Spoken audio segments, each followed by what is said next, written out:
Si tu l'appelles Louloute et elle est très contente que tu l'appelles Louloute, bah très bien, pas de souci. Moi je sais demain si on m'appelle Louloute, je dirais non, tu m'appelles Émilie. J'ai organisé la conférence sur la transidentité. On a pu faire témoigner une collaboratrice de Pont-à-Mousson sur son coming out trans et ça a permis dans un autre site Saint-Gobain qu'une personne fasse son coming out trans. Toi tu te dis bon, je suis au 30e étage de Tour Saint-Gobain, j'ai pas d'impact, mais en fait si, ça peut changer la vie d'une personne.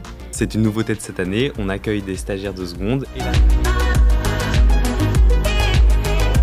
Moi, ce que j'avais vraiment à cœur, c'était d'élargir le sourcing pour avoir une palette de différents milieux sociaux pour montrer qu'en fait, Saint-Gobain, c'est fait pour tout le monde. J'étais dans le génie civil avant, ce que j'avais fait comme étude à Madagascar chez moi.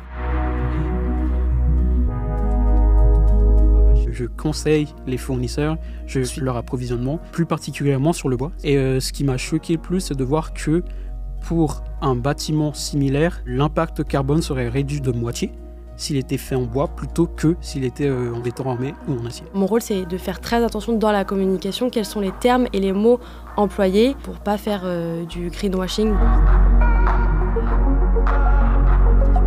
Moi, j'adore l'équipe avec laquelle je travaille. En fait, ils sont très contents d'avoir aussi le regard de quelqu'un de plus jeune. Moi, j'ai banalisé le sujet de la diversité et l'inclusion. Peut-être que je vais pouvoir pointer quelque chose du doigt. J'arrive à apporter ça. Et aussi, chez Saint-Gobain, on a une vraie politique de mobilité interne.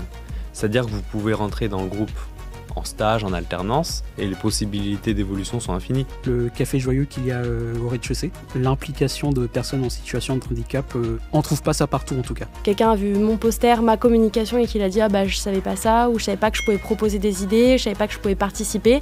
Bah rien que ça, moi je suis très contente en fait. Et je sais pas pourquoi j'ai senti que le groupe Saint-Gobain, là je pouvais vraiment m'éclater et j'allais pouvoir avoir les clés pour faire progresser un sujet qui me tient à cœur. Et c'est ça en fait que je recherche dans mon travail et c'est ça que je vais rechercher toute ma carrière.